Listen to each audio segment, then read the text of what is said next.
باب فی فضل التطوع فی البیت۔ چونکہ ابواب تطوع کا بیان ہو رہا تھا تو یہاں پہ یہ بتا رہے ہیں کہ نفل نماز کو گھر میں پڑھنا یہ زیادہ افضل ہے، اتفاقی مسئلہ ہے۔ باقی نوافل لیلیہ اور نہاریہ کا جو فرق کیا ہے امام مالک رحمہ اللہ نے، اس کا اختلاف پیچھے گزر چکا ہے۔ ان کے ہاں یہ تھا کہ نہاریہ مسجد میں ہونی چاہیے اور لیلیہ گھر میں، لیکن جمہور نے کہا کہ وہ امر عارض تھا، نبی الاسلام کی مصروفیت تھی جس کی وجہ سے آپ دن کے جو نوافل تھے مسجد میں ادا کر لیتے تھے، ورنہ اصل یہ ہے کہ ان کو بھی کیا کیا جائے، گھر میں پڑھا جائے۔ اور آج کل چونکہ گھر میں پڑھنا یہ مشکل ہے مصروفیات کی وجہ سے یا دنیاوی امور کی کثرت کی وجہ سے، تو اس لحاظ سے پھر مسجد میں پڑھا جائے تو تب بھی ٹھیک ہے، بہتر ہے۔ پہلی جو روایت ہے حضرت زید بن ثابت رضی اللہ تعالیٰ عنہ کی، قال فرماتے احتجر رسول اللہ، نبی الاسلام نے مسجد کے اندر ایک حجرہ بنوایا۔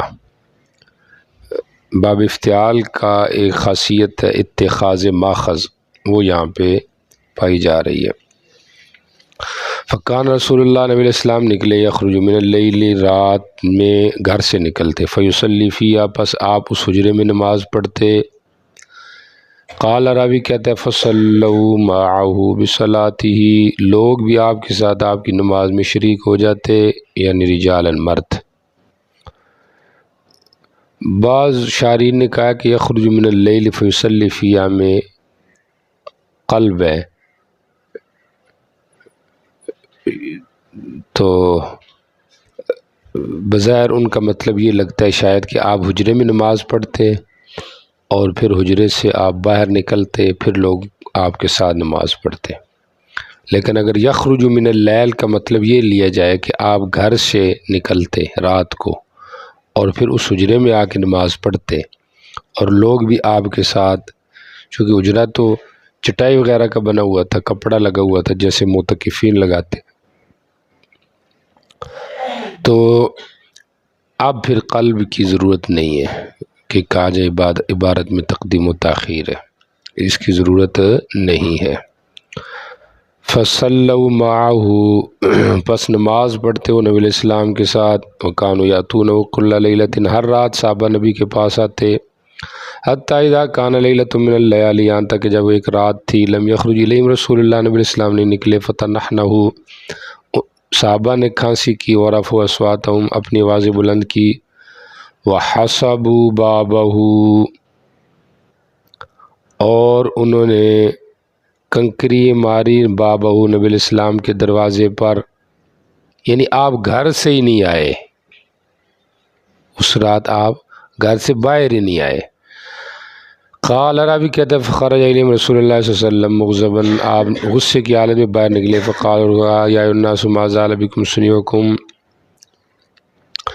کافی دیر سے تمہاری یہ حالت ہے کہ میں تمہیں نماز پڑھا رہا ہوں، اور اگر اب بھی یہ چلتی رہی، ہمیشہ رہا تمہارے ساتھ میرا معاملہ، حتیٰ ظننت، مجھے گمان ہے کہ یہ نماز تم پہ فرض کر دی جائے گی، فعلیکم بالصلاۃ فی بیوتکم، گھروں میں نماز پڑھو، مرد کی نماز بہتر اس کے گھر میں ہے سوائے فرض نماز کے، تو عورت کی تو مطلقاً گھر میں افضل ہے، تو مرد کے لیے یہ تفصیل ہے، اس لیے خیر صلاۃ المرأہ کہا گیا، ٹھیک ہو گیا۔ باقی اس کے اندر وہی جو قیام اللیل جو نبی علیہ السلام کے ساتھ صحابہ نے کیا تھا تو اس کا بیان ہے۔ باقی صحابہ کا شوق نبی کے ساتھ عبادات کا، سبحان اللہ، تو یہ انہی کا کیا کہتے ہیں اس کو، انہی کا جگرہ تھا، اور نبی علیہ السلام کی صحبت کا اثر تھا۔ صحبت کے بڑے اثرات ہوتے ہیں، اللہ ہمیں بھی نیک لوگوں کی صحبت نصیب کرے، اور جیسوں کی صحبت میں انسان رہتا ہے ویسے اس پر اثرات ہوتے ہیں۔ مشہور واقعہ ہے، حضرت گنگوئی رحمہ اللہ نے حضرت حاجی امداد اللہ رحمہ اللہ سے فرمایا تھا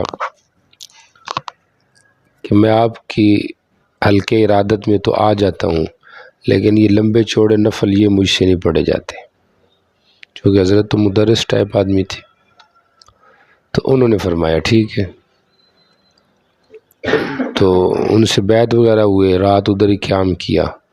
تو حضرت حاجی صاحب کا معمول جو تھا وہ تو صبح بر وقت اٹھ کے تہجد پڑھنے کا تھا، تو وہ نماز کے اندر مشغول ہو گئے۔ تو حضرت گنگوئی رحمہ اللہ جو ہے انہوں نے دیکھا کہ روشنی ہو گئی ہے کمرے میں، نماز بھی پڑھ رہے ہیں، تو یہ بھی اٹھ گئے۔ تو انہوں نے بھی پھر کیا کی، نماز ادا کی۔ تو پھر اس کے بعد ان کو عادت ہوگی۔ تو پہلے کہہ رہے تھے مجھے اٹھانا نہیں صبح، اور آپ خود اٹھ گئے اور تہجد کے اندر کیا ہو گئے، شریک ہو گئے۔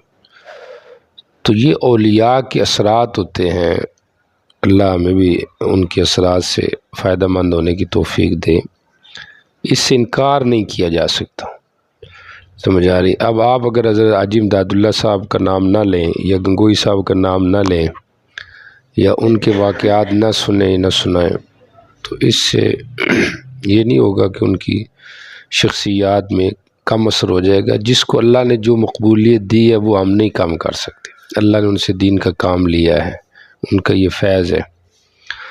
تو بجائے اس کے کہ ہم ان کی مخالفت کریں، ہمیں ان کی مدح سرائی کرنی چاہیے، کیونکہ وہ ہمارے اسلاف تھے۔ باقی حاجی صاحب بدعات کرتے رہے ہیں تو وہ ان کا معاملہ اللہ کے ساتھ ہے، سمجھ آ رہی۔ بدعات تو ہم بھی کر رہے ہیں، سمجھ آ رہی۔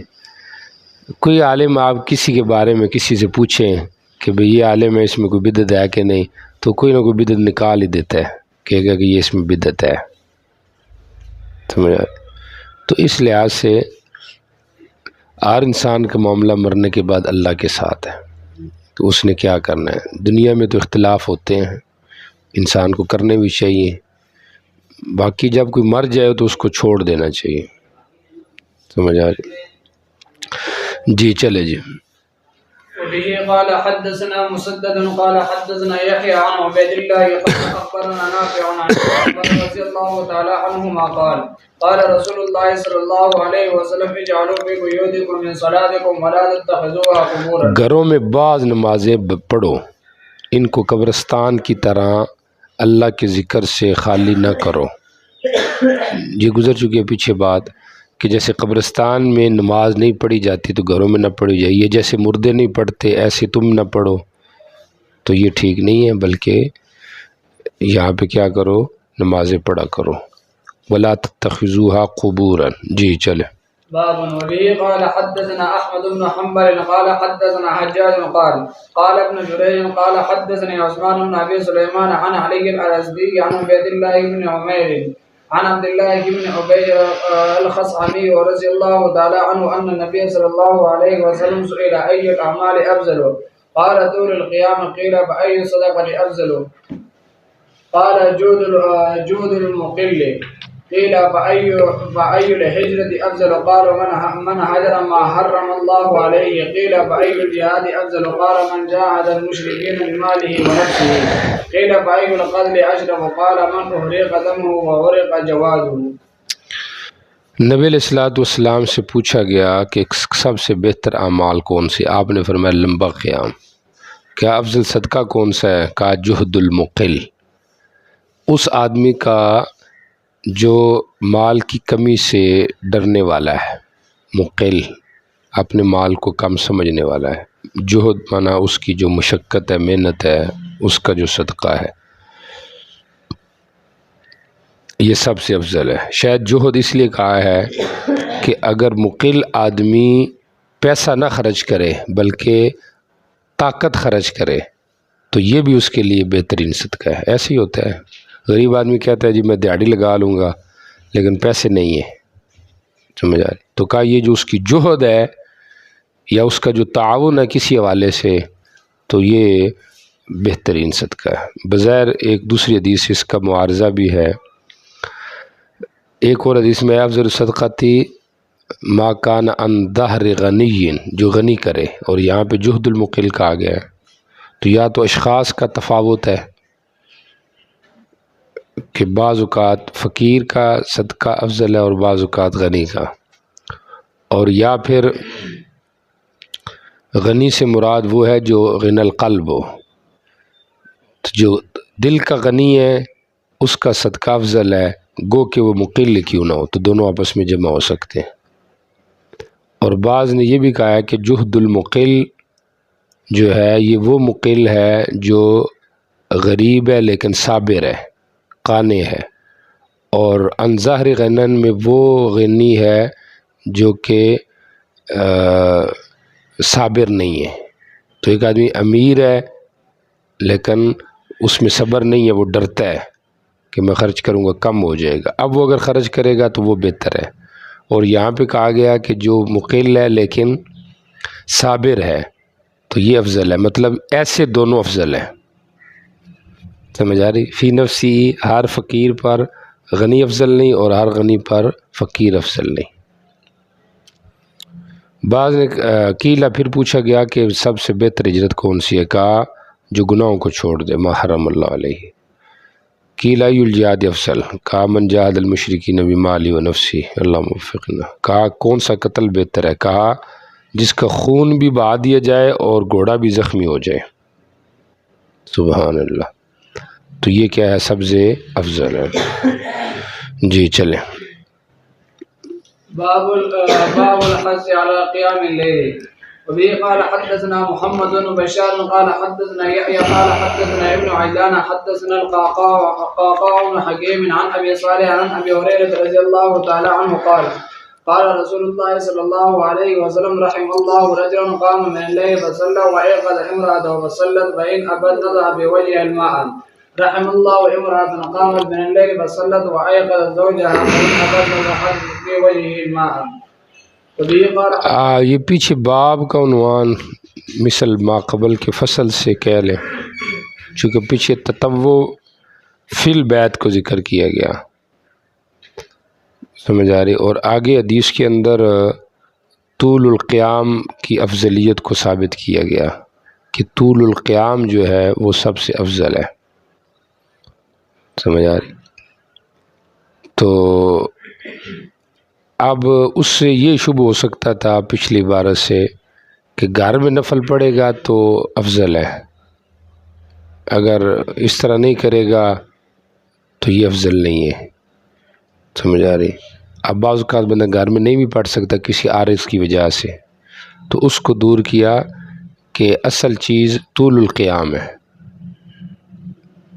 سمجھ آ رہی؟ تو اگر طول القیام ہے اور وہ عموماً گھر میں حاصل ہوتا ہے تو ٹھیک ہے، اگر گھر میں نہیں حاصل ہوتا کسی اور جگہ پہ حاصل ہوتا ہے تو ادھر کر لے، سمجھ آ رہی؟ لیکن یہ ہے کہ ریا وغیرہ سے بچے، چونکہ حکمت یہی تھی نا کہ ریا سے بچ جائے بندہ، گھر میں پڑھے۔ تو طول القیام وہ مقصود ہے چاہے جہاں پہ بھی ہو، سمجھ آ رہی؟ تو شاید اس لحاظ سے ماقبل سے فصل کی ہے کہ یعنی مقصود طول القیام ہونا چاہیے اور اللہ کی رضا ہونی چاہیے چاہے جہاں پہ بھی ہو، لیکن عموماً حاصل گھر میں ہوتی ہے لہٰذا وہاں، لیکن گھر میں نہیں کسی اور جگہ پہ بھی ہے تب بھی وہ بہتر ہی ہے، یہ نہیں کہ وہ بہتری سے خالی ہو گیا۔ جی، باب الحث علی قیام اللیل، قیام اللیل پہ ابھارنا، ٹھیک ہو گیا، روایت پیچھے گزر بھی چکی ہے، شاید بیوی شور کو جگائے اور شور بیوی کو جگائے۔ وبه قال حدثنا محمد بن حاتم بن بزيع قال حدثنا عبيد الله بن موسى عن شيبان عن الأعمش عن علي بن الأقمر عن الأغر أبي مسلم عن أبي سعيد وأبي هريرة رضي الله تعالى عنهما قال قال رسول الله صلى الله عليه وسلم من استيقظ من الليل وأيقظ امرأته فصلى ركعتين جميعا كتب من الذاكرين الله كثيرا والذاكرات۔ رات کو بیدار ہوا، بیوی کو جگایا، کٹھی نمازیں پڑھی تو دونوں کو ذاکرین ذاکرات میں سے لکھا جائے گا۔ تو تعاون قیام اللیل پر اچھی چیز ہے، اللہ توفیق دے کہ ساتھی کو جگانا، اس کے ساتھ تعاون کرنا، تعاون البر والتقوی۔ اور طالب علموں کے لیے تعاون یہ ہے کہ ان کو مقصود کی طرف راغب کیا جائے، سمجھ آ رہی کہ نہیں آ رہی؟ یہ ان کے ساتھ تعاون ہے اگر وہ راغب ہو جائے تو۔ عموماً طلبہ میں شیطانی محنت یہ ہوتی ہے کہ ان کو تکاسل اور تکاہل کا شکار کر دیا جاتا ہے. سمجھ آ رہی؟ طالب علم بس مدرسے میں رہ تو رہے ہوتے ہیں لیکن ان کو نہیں یہ پتہ ہوتا کہ ہم کیوں رہ رہے ہیں. سمجھ آ رہی کہ نہیں؟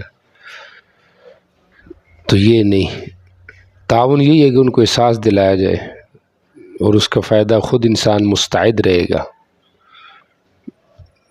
سمجھ آ رہے؟ اور ظاہری بات ہے جو مقصود بھی نظر رکھے گا وہ مستعد بھی رہے گا. سمجھ آ رہی؟ اور چونکہ ایک تنگ جگہ میں رہ کے عموماً ذہن کی تنگی پیدا ہو جاتی ہے. مدارس کے اندر مکتبے کا قیام بہت ضروری چیز ہے، ہمارے مدارس میں نہیں ہے. سمجھ آ رہی؟ کسی کو دیکھ لیں، مجھے نہیں پتہ، شاید آپ کو پتہ ہوگا. یہ بھی مرکز ہے، ادھر نہیں ہے. یہ 7 مرکز ہے، ادھر نہیں ہے. پنجبیر مرکز ہے، ادھر نہیں ہے. سمجھ آ رہی؟ تو یہ بہت ضروری چیز ہے،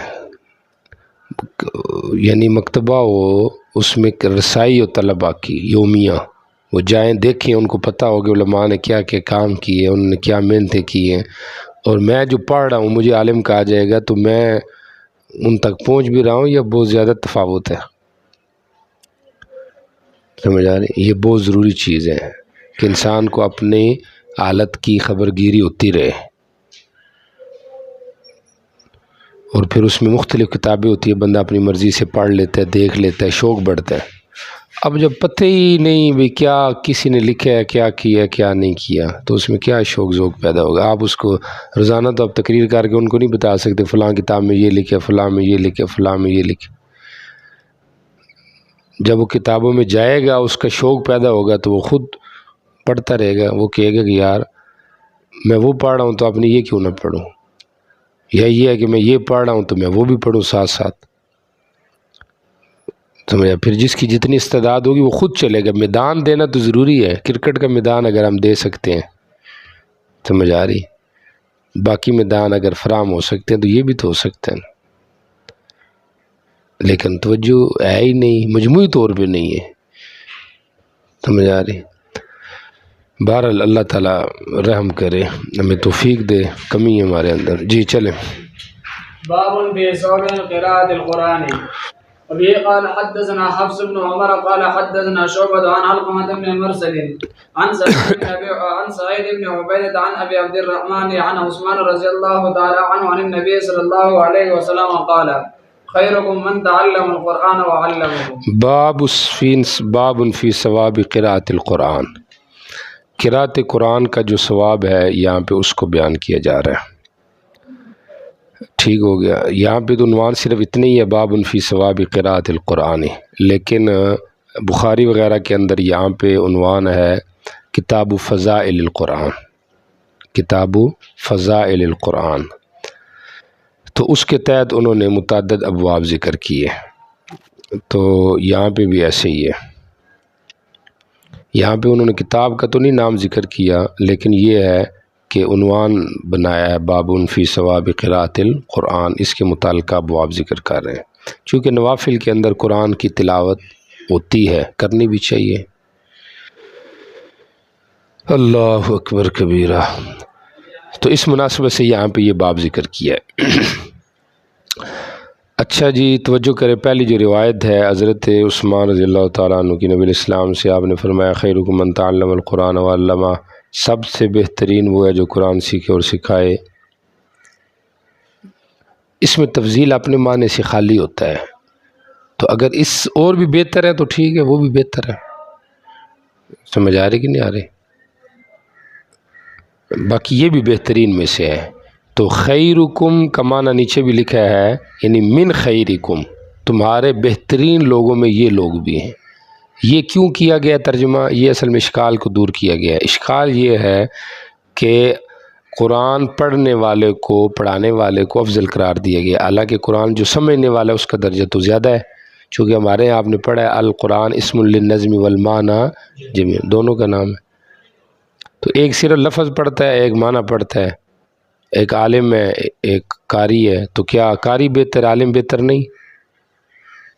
حالانکہ فقیہ واحد شد الشتاء من الف عابدین ہے، تو یہ بظاہر ان کے درمیان تعارض یا اعتراض ہو سکتا ہے، تو اس لیے یہ اس کا جواب دیا گیا۔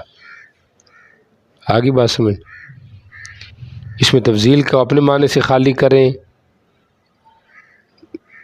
اپنے معنی کا مطلب یہ ہے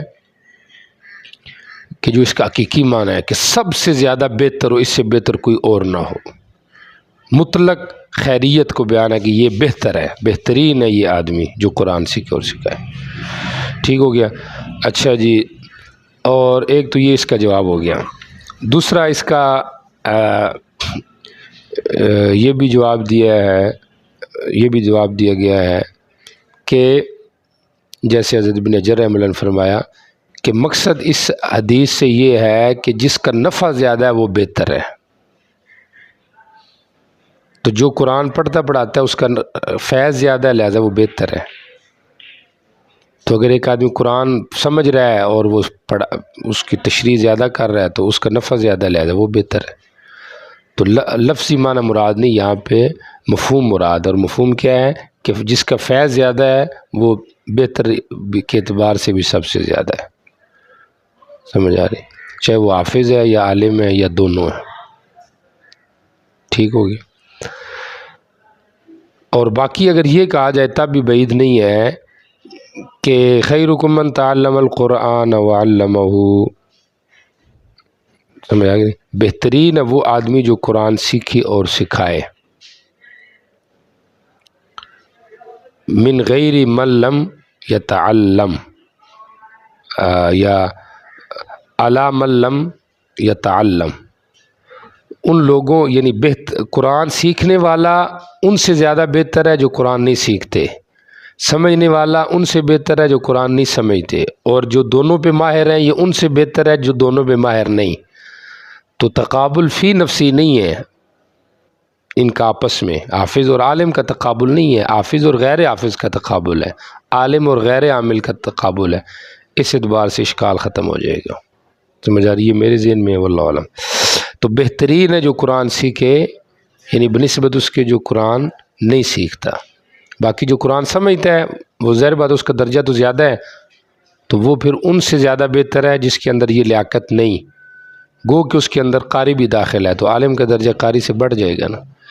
باقی اس کے یہ بھی توجیہ کی گئی ہے کہ یہ صحابہ کرام کے اعتبار سے ہے، چونکہ ان کے کانا اقرأہم اعلمہم، ان کی جو اقرا تھے وہ عالم بھی تھے، تو فی نفسی صحابہ کے اعتبار یعنی کہا ان کے اعتبار سے گیا، گو کہ الفاظ عام ہیں کہ صحابہ میں جو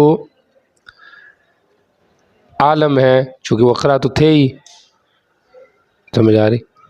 تو اس لیے کہا گیا کہ ان کے جو عالم کیا کہتے ہیں اس کو اقرا ہیں، عالم تو وہ پہلے سے ہیں، تو وہ بہتر ہے بنسبت ان کے جو اقرا نہیں۔ تو یہ صحابہ کے نسبت سے ہے۔ دوبارہ اس کی بات دہرا رہا ہوں کہ صحابہ چونکہ جو اقرا تھے وہ عالم بھی تھے، تو ان کو کہا گیا کہ جو ان کا اقرا ہے وہ بہتر ہے بنسبت ان کے جو اقرا نہیں۔ باقی یہ نہیں کہ کیا کہتے ہیں اس کو اقرا کو ترجیح دی گئی ہے عالم پر، عالم تو وہ سارے ہی تھے، سمجھ آ رہی؟ بلکہ اس پہ ترجیح دی گئی ہے جو غیر اقرا تھے، عالم تھے، یعنی جو غیر اقرا تھے۔ جی دیکھیں آگے چلے جی۔ وبه قال حدثنا احمد بن عمرو بن سرح قال حدثنا ابن وهب قال اخبرني يحيى بن ايوب عن زبان بن فائد عن سهل بن معاذ الجهني عن ابيه رضي الله تعالى عنه ان رسول الله صلى الله عليه وسلم قال من قرأ القرآن وعمل بما فيه ألبس والده تاجا يوم القيامة وضوءه أحسن من وضوء الشمس في بيوت الدنيا لو كان فيكم فما ظنكم بالذي عمل بها۔ من قرأ القرآن، جو قرآن پاک پڑھے، وعمل بما فيه، اور جو کچھ اس میں عمل کرے، تو قرأ القرآن جو قرآن پڑھے، وعمل بما فيه اور عمل بھی کرے، کوئی بھی ہو سکتا ہے، چاہے وہ عالم ہے، غیر عالم ہے، قاری ہے، غیر قاری ہے، جو بھی ہے۔ اور حضرت ملا علی قاری رحمہ اللہ نے قرائن کے اعتبار سے قرأ القرآن سے مراد لیا ہے الذی قرأ عن ظہر قلب، جو حافظ ہے۔ تو جو حافظ بھی ہے اور عامل بھی ہے تو اس کے لیے آگے یہ بشارت ہے۔ البس والدہ تاج یوم القیامہ، کہ اس کے والد کو تاج پہنایا جائے گا. ذو احسن من ضوء الشمسی، وہ سورج جو دنیا کے گھروں میں ہو. لو کانت، اگر وہ تمہارے اندر ہو جائے سورج، تو فما ظنکم الذی ضوءہ، اس کی روشنی سورج کی روشنی سے بہت اچھی ہوگی. اچھا جی، وہ سورج فی بیوت الدنیا، جو دنیا کے اندر ہوتا ہے. لو کانت، اگر وہ سورج تمہارے اندر آ جائے، سمجھ آ رہی، تو اس طریقے سے اس کی روشنی اس سے بھی زیادہ اچھی ہے. یعنی یہ اس کی جزا پہلے، اگر وہ سورج تمہارے اندر ہو تو اس کی جو روشنی ہوگی اس روشنی سے زیادہ تاج کی روشنی ہوگی. جو جزا ماقبل جو ہے وہ اس پہ دلالت کر رہا ہے. فما ظنکم، پس کیا تمہارا گمان ہے جو اس کے اوپر عمل کرے. فما ظنکم بالذی عمل بہذا، تو جو اس پہ عمل کرے گا تو تمہارا اس کے بارے میں کیا خیال ہے کہ اس کو کتنا جو ہے وہ اس کو مقام حاصل ہوگا. تو گویا کہ یہاں سے حافظ قرآن کی فضیلت بتائی جا رہی ہے کہ جو حافظ ہوگا اس کے والد کا یہ شان ہوگا. سمجھ آ رہی. اور باقی اگر وہ خود عامل ہوگا تو اس کی کیا شان ہوگی.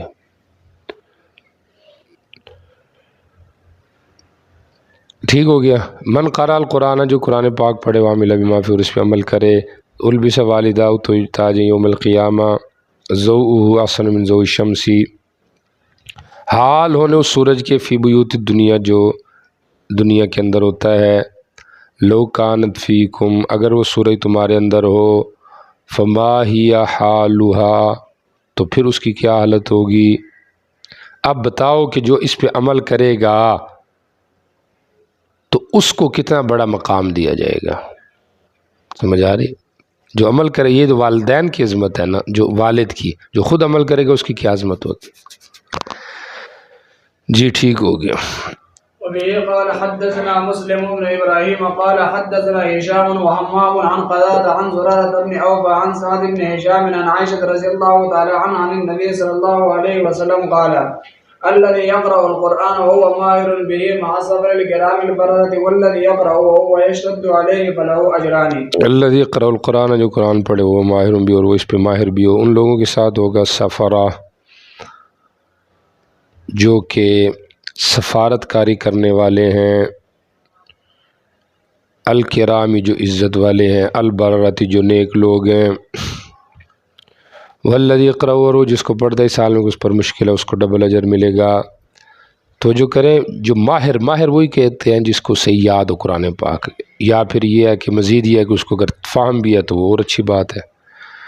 سفرہ، تو یہ سافر کی جمع بھی بنایا گیا اس کو، اور سافر بمانے سفیر بھی لیا گیا ہے. سمجھ آ رہی. تو وہ کن کے ساتھ ہوگا. مال سافر آتی، اور سافر کو کہتے ہیں کاتب کے معنی کو. تو جو لکھنے والے فرشتے ہیں ان کے ساتھ معیت جنت میں ہوگی، یا ان کے ساتھ عمل کے لحاظ سے اس کی معیت ہے کہ ان کا نفع بھی متعدی ہے، اور یہ قرآن پڑھ رہا ہے، ماہر ہے، یہ بھی اوروں کو نفع دے رہا ہے. تو لہٰذا اس اعتبار سے یہ بالفعل کے اعتبار سے، خیر کے اعتبار سے یہ ان کے ساتھ شریک ہے. یا سفیر سفارت سے، یعنی وہ جو وہی لے کر آتے ہیں فرشتے، ان کے ساتھ ہوگا. تو یہ عظمت ہوگی قرآن پاک کی جو قرآن پڑھ رہا ہے. البررہ. اور باقی جو پڑھتا ہے لیکن مشکل سے پڑھتا ہے تو ڈبل اجر ملے گا، کیونکہ یہ کیا کر رہا ہے، پڑھ رہا ہے، اور دوسرے نمبر پہ تکلیف اختیار کر رہا ہے. تو جو طالب علم بھی اس قبیلے سے ہو تو اس کو بھی کیا ملے گا، ڈبل اجر ملے گا. سمجھ آ رہی کہ نہیں آ رہی. کیونکہ ایک وہ مشقت برداشت کر رہا ہے اور دوسرا وہ پڑھ رہا ہے. وہ یشتد علیہ فلہ اجران. جی چلیں جی. وبه قال حدثنا عثمان بن ابي شيبه قال حدثنا معاويه عن الاعمش عن ابي صالح عن ابي هريره رضي الله تعالى عنه عن النبي صلى الله عليه وسلم قال ما اجتمع قوم ببيت من بيوت الله يتلون كتاب الله ويتدارسونه بينهم الا نزلت عليهم السكينه وغشيتهم الرحمه وحفتهم الملائكه وذكرهم الله في من عنده. جی نہیں جمع ہوتی کہ قوم اللہ کسی گھر میں مسجد میں اللہ کتاب پڑھتے ہیں اور اس کو سیکھتے ہیں باہم، مگر ان پہ سکینہ اترتی ہے. سکینہ سے مراد رحمت ہے یا فرشتے رحمت کے مراد ہے، یا اللہ کی رضا حاصل ہوتی ہے، اور ڈھانپ لیتے ہیں ان کو رحمت، اور فرشتے ان کو گھیر لیتے ہیں، اور اللہ جو ان کے پاس لوگ ہیں یعنی فرشتے ان میں بھی ان کا ذکر کرتا ہے. سبحان اللہ.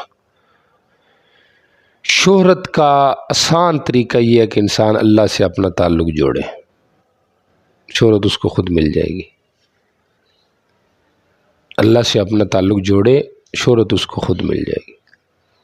اب دیکھیں اللہ ان کا ذکر کر رہا ہے فرشتوں کے سامنے، شہرت ہو گئی.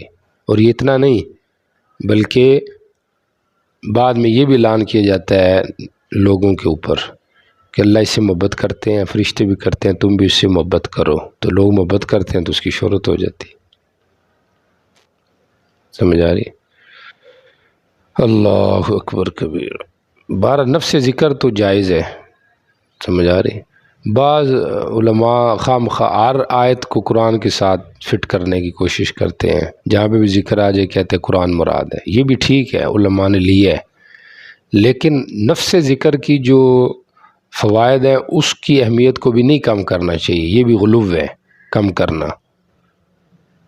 سمجھ آ رہی؟ تو اس لحاظ سے اگر اس حدیث سے نفس ذکر کی بھی کیا کہتے ہیں اس کو طرف ترغیب ہوتی ہے تو تب بھی ٹھیک، کیونکہ یتلون کتاب اللہ کا معنی ہم نے جب کتاب اللہ کو عام کر لی ہے، للفظ والمعنی کر لی ہے، تو ایک آدمی اگر قرآن کی مفہوم کی یا کوئی حدیث کا درس دے رہا ہے یا کوئی دینی باتیں کر رہا ہے تو وہ بھی اسی کے اندر داخل ہے. بات سمجھ آ رہی ہے؟ جی چلیں.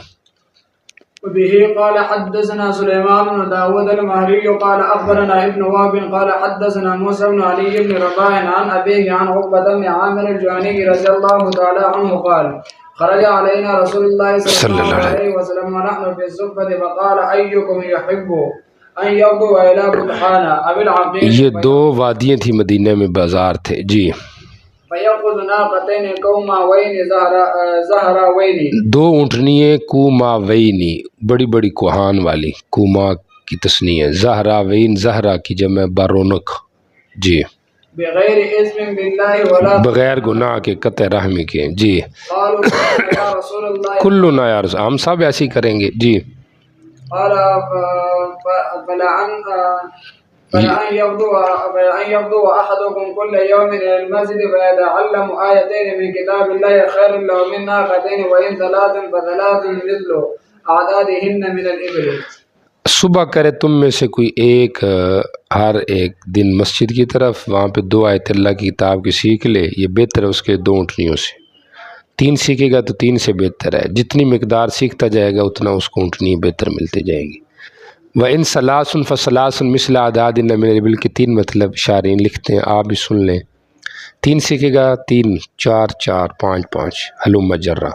دوسرا مطلب یہ بھی لکھا گیا ہے کہ مثل ان اونٹنیوں کے اونٹ سے بھی ہے، چونکہ بعض اوقات اونٹ مفید ہوتا ہے، بعض اوقات اونٹنی ہے. سمجھ آ رہی کہ نہیں آ رہی؟ تو کہا کہ اب اس کی مرضی ہے کہ وہ یہ جو ہے 3 4 5 وہ اونٹ سے لے یا اونٹنیوں سے لے، اس کی مرضی ہے. سمجھ آ رہی؟ اور یہ بھی کہا گیا ہے کہ 2 آیتیں سیکھے گا تو اس کے لیے 2 اونٹنی اور 2 اونٹ، ان چاروں سے گویا کہ یہ افضل ہے. 3 آیتیں سیکھے گا تو 3 اونٹنی اور 3 اونٹ 6 جانوروں سے افضل ہے.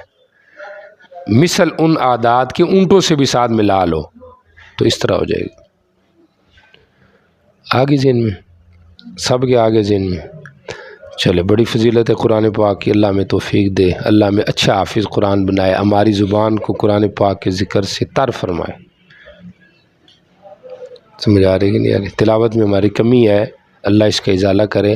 کم از کم 3 پارے حافظ کو جو ہمارے استاد فرماتے ہیں مولانا فضل الرحمان صاحب زیدہ مجدو، کرنا چاہیے، غیر حافظ کو 1 سپارہ. سمجھ آ رہی؟ قرآن کی برکت بڑی ہے ہر اعتبار سے، فہم کے اعتبار سے بھی اور قرات کے اعتبار سے بھی. سمجھ آ رہی؟ بڑا خوش نصیب آدمی ہے جو قرآن پاک پڑھتا ہے، اس کی زبان چلتی ہے. سبحان اللہ. جی چلیں. باب فاتحۃ الکتاب. ٹھیک ہو گیا. دیکھیں بعض صورتوں کو بعض صورتوں پہ فضیلت حاصل ہے کہ نہیں، یہ بھی ایک اختلافی مسئلہ ہے. حضرت علامہ شعرانی کا یہ قول ہے کہ کسی کو کسی پہ کوئی فضیلت نہیں، ساری قرآن آپس میں برابر ہے، کیونکہ سب اللہ کا کلام، اللہ کی صفت ہے. بعض علماء کہتے ہیں نہیں، فوقیت ہے. کیوں؟ وہ کہتے ہیں پھر ان کا آپس میں اختلاف ہے. کوئی کہتے ہیں ثواب کے لحاظ سے، ظاہری بات ہے جو ثواب مثلا اخلاص کا ذکر ہے وہ اور کا تو نہیں ذکر. اور کوئی کہتا ہے نہیں، فضیلت جو ہے وہ خود الفاظ کے اعتبار سے ہے. ظاہری بات ہے جن آیات میں صورتوں میں اللہ کی صفات کا ذکر ہے تو وہ اس کے برابر تو نہیں جہاں پہ ابو لہب کا ذکر ہے یا فرعون کا ذکر ہے. تو یہ لیکن جو علامہ شعرانی کہتے ہیں وہ یہ کہتے ہیں کہ قرآن فی نفسی برابر ہے، متعلق کے اعتبار سے اس کے اندر فضیلت آ سکتی ہے. تو یہ بات بھی اپنی جگہ پہ ٹھیک ہے یہ علماء نے، یعنی اس کا مطلب یہ ہے کہ فی نفسی تو سب اللہ کا کلام ہے، برابر ہے، لیکن ہر ایک آدمی کی اپنی حاجت کے اعتبار سے یا صورتوں کی خاصیات کے اعتبار سے وہ دوسروں سے بڑھ سکتی ہے. ظاہری بات ہے جو اخلاص میں اللہ کی صفات ہے یہ کسی اور میں نہیں.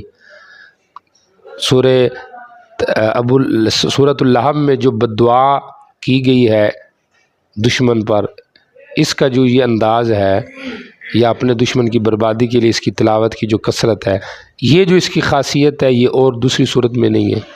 تو اس اعتبار سے یعنی جزوی فضیلت ہے، فی نفسی یہ سب کیا ہیں، برابر ہیں. جی چلے.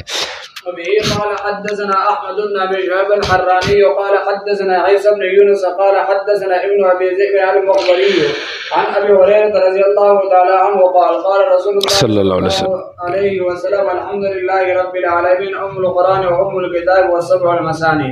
جی قرآن کا خلاصہ بھی ہے، کتاب کا بھی خلاصہ ہے، سب المثانی بھی ہے، کئی نام ہے اس کے، وافیہ ہے، کافیہ ہے، شافیہ ہے، سورۃ الشفاء ہے، سورۃ دعا ہے، ام القرآن ہے، ام الکتاب ہے، سب المثانی ہے، فاتحہ ہے، بہت سارے نام ہیں اس کے. باقی آرے کی وجہ تسمیہ اپنی جگہ پر ہے. مثانی اس لیے کہا جاتا ہے کہ 2 دفعہ اتری ہے یہ، مکہ میں بھی اور مدینہ میں. یہ اس لیے کہ اس کو بار بار پڑھا جاتا ہے، ہر نماز کی ہر رکعت کے اندر اس کو پڑھا جاتا ہے، اس لیے اس کو کیا کہا جاتا ہے، مثانی کہا جاتا ہے. بات سمجھ آ رہی کہ نہیں آ رہی؟ چلے. اگر مکتبہ ہو نا تو اس کا فائدہ یہ ہوتا ہے کہ طالب علم کتاب بھی خرید لیتے ہیں کبھی کبھی. سمجھ آ رہی؟ نہیں تو طالب علم یا جوس بناتے ہیں یا پھر پروگرام کرتے ہیں، کتابیں نہیں لیتے. آ رہی کہ نہیں سمجھ آ رہی؟ جو القرآن کا طالب علم کتابیں نہیں خریدے گا، کوئی اور خریدے یا نہ خریدے. سمجھ آ رہی؟ یہ نہیں خریدے گا. باقی طلبے میں بڑے بڑے شوق ہیں، سمجھ آ رہی، لیکن خریدنی چاہیے. ہم نے جو طالب علم میں خریدی ہے بعد میں نہیں خرید سکے، تو جو طالب علم میں نہیں خرید رہے تو بعد میں انہوں نے کیا خرید لی. موبائل کی کتابیں یہ کچھ نہیں ہے، عارضی فائدہ ہے، ضرورت ہے، مجبوری، آپ لے سکتے ہیں. ورنہ عالم ہو، اس کے کمرے 2-4 بھرے ہوئے کتابوں کے، اور اس کی ضرورت کی کتاب اس کے پاس موجود ہو تو آنے والے کو پتہ چلے عالم ہے، اور بیٹھنے والے جب بیٹھے تو اس کو پتہ ہو کہ میں بیٹھا ہوں، دیکھ سکے. سمجھ آ رہی؟ اب کوئی مسئلہ ہو جائے پتہ ہی نہیں ہے کدھر ہے، کتاب ہی نہیں، تو پھر کیا کرنا ہے؟ کچھ بھی نہیں کرنا.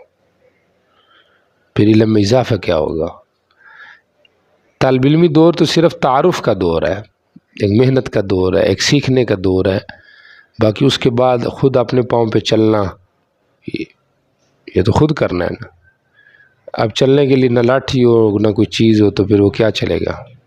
موبائل میں تو خیر نہیں ہے، وہ تو آپ نکالیں گے، سب سے پہلے آپ واٹس ایپ آن کریں گے، پھر آپ فیس بک کے اوپر آئیں گے. سمجھ آ رہی ہے؟ اور سوشل میڈیا کا اگر ورکر ہے تو اس کے میسیج اتنے ہوں گے کہ وہ اس سے نکل ہی نہیں سکے گا، تو ادھر کتابیں باقی کدھر رہ جائیں گی. بہرحال یہ ہے کہ جس کی محنت زیادہ ہے نا اس کا فائدہ بھی زیادہ ہے، یہ اس سے کوئی انکار نہیں کیا جا سکتا. سمجھ آ رہی؟ جی چلیں. وبه قال حدثنا عبيد الله بن معاذ قال حدثنا خالد قال حدثنا شعبة عن خبيب بن عبد الرحمن قال سمعت حفص بن عاصم عن سعيد بن معلى رضي الله تعالى عنه أن النبي صلى الله عليه وسلم مر به وهو يصلي فدعاه. جی یہ دیکھیں یہ سعید ابن معلّہ ہیں، یہ الحارث ابن نفع ہیں، سمجھ آ رہی؟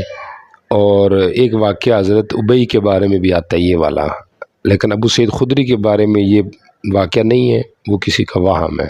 نبی علیہ السلام ان کے پاس سے گزرے، وہ نماز پڑھ رہے تھے، فدعاہ، آپ نے ان کو بلایا. جی قال فصليت ثم أتيت میں نماز پڑھ کے گیا. جی فقال ما منعك أن تجيبني قال كنت أصلي.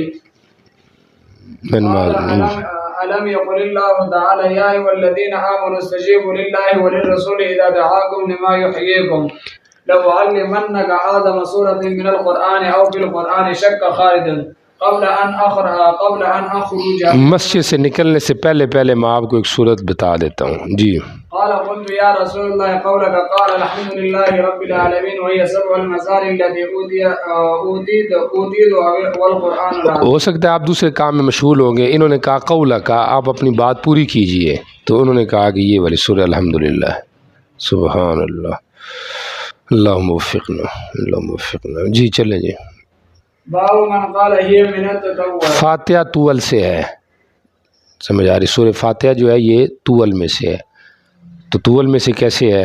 مضامین کے اعتبار سے، ورنہ تو طول کی ابتدا بقرہ سے ہے سورہ توبہ تک. ٹھیک ہو گیا، 7 صورتیں ہیں. اور یا من زائدہ بنایا جائے کہ یہ باب ہے اس کا جس نے کہا کہ یہ سب مسانی طول ہے. سب مسانی نہیں، یہ سبا جو ہے یہ طول ہے. سبا یہ جو کیا ہے یہ طول ہے.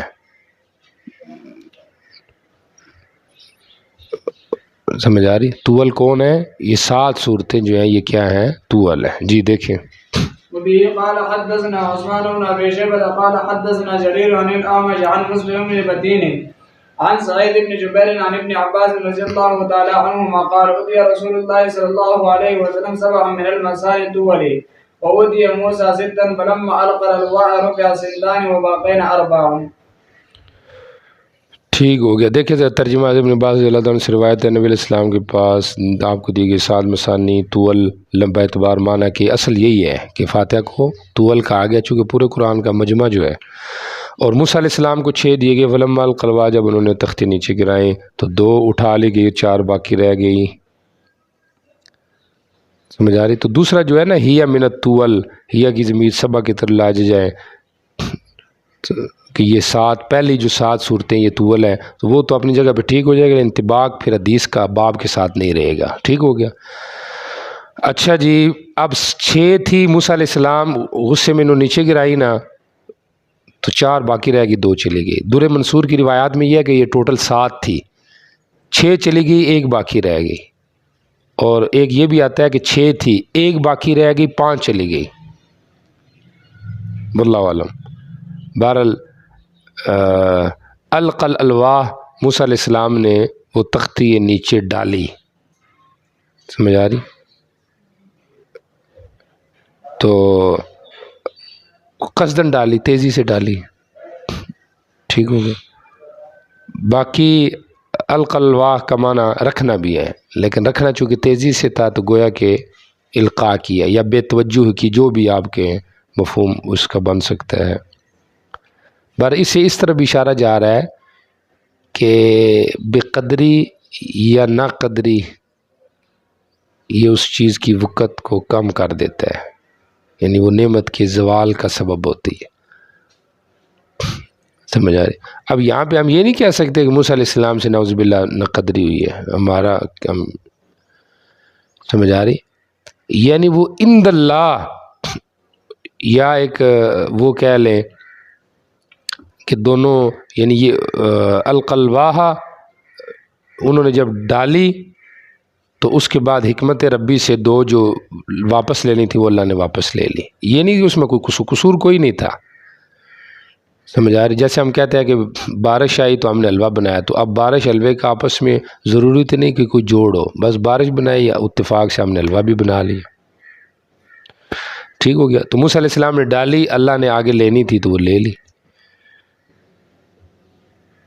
تو یا مقصد تعدیب تھا، ادب سکھانا، جیسے اللہ نے رمضان کی تعین لے لی کہ نہیں لے لی، تو اب یہ کیا کہا جائے کہ بھئی وہ اس میں کوئی قصور تھا، سمجھ آ رہی؟ اور پھر نبی علیہ السلام سے اٹھائے گی، لڑ وہ رہے اٹھا، نبی علیہ السلام سے لی گئی ہے، بندے اب لڑ رہے۔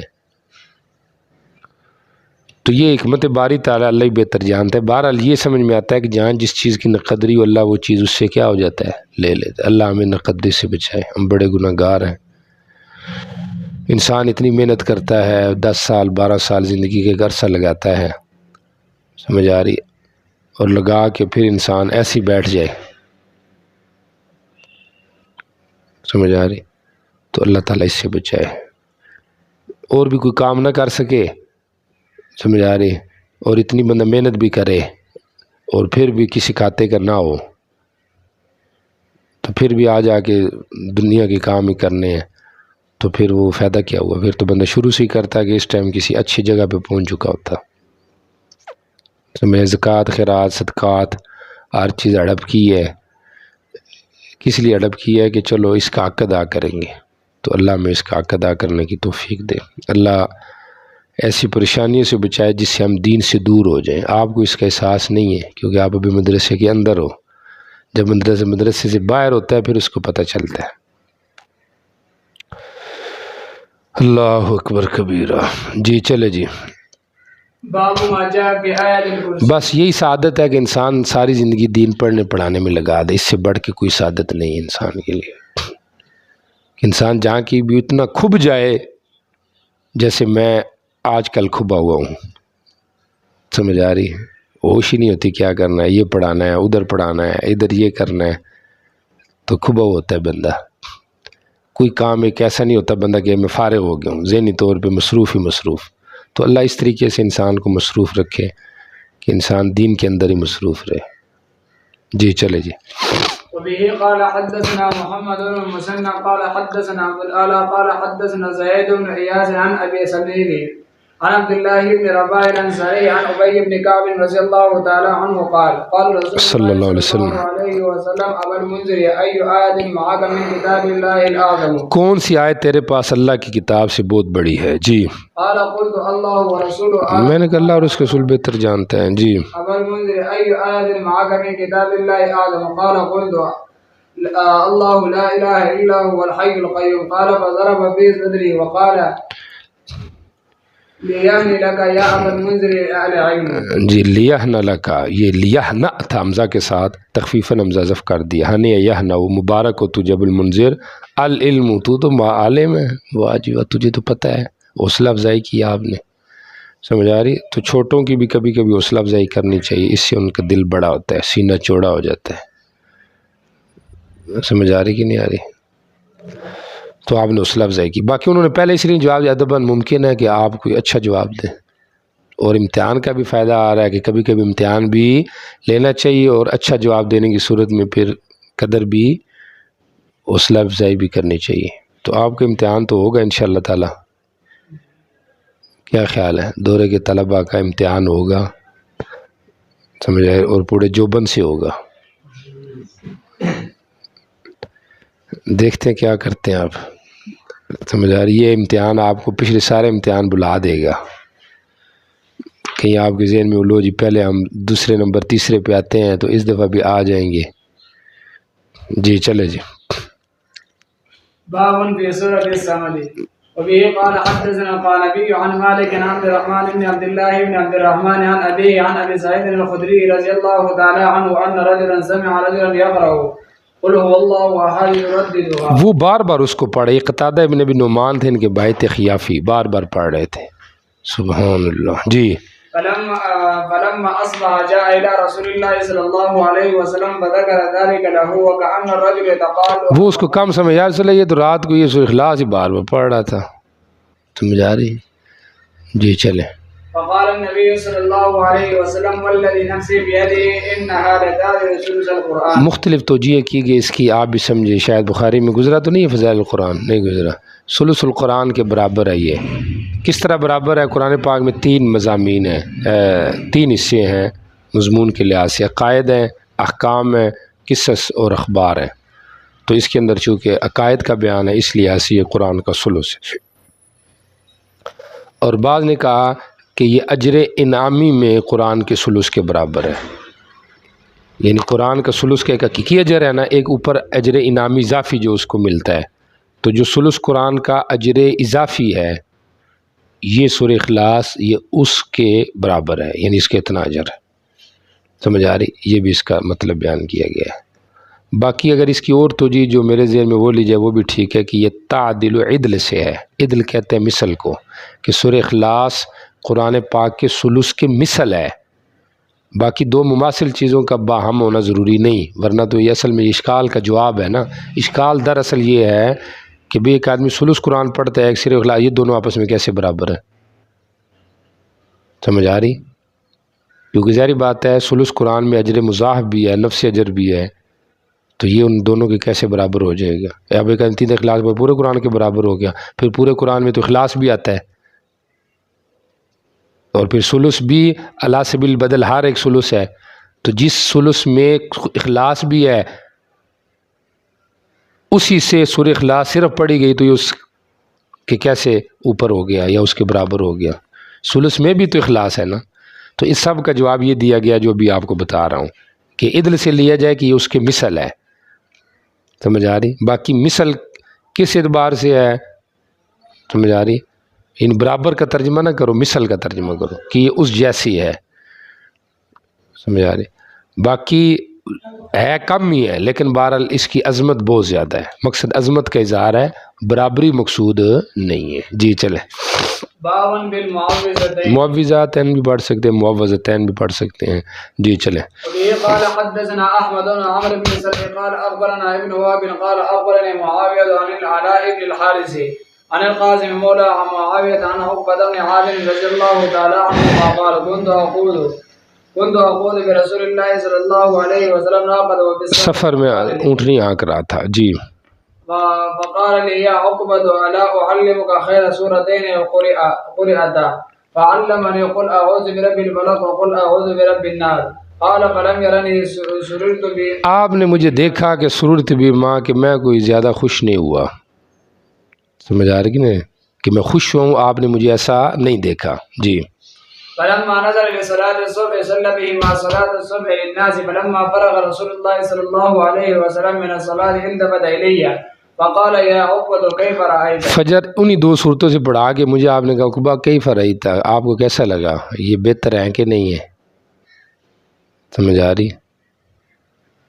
2 صورتیں ہیں کہ دیکھو یہ کسار مفصل کی ہوگی، طوال کی جگہ پہ کام کر رہی ہیں، یا کیف رأیت کا مطلب آپ نے کہا کہ جو میں نے تجھے بتائی ہیں ان کی کیفیت بتاؤں کیسی ہے۔ آپ تو زیادہ خوش نہیں نظر آئے لیکن کیفیت بتاؤ کیسی ہے ان کی۔ سبحان اللہ۔ طالب علم بھی یا عالم بھی جب تک اپنے علم پہ خوش نہیں ہوگا تو اس کی ترقی نہیں ہے۔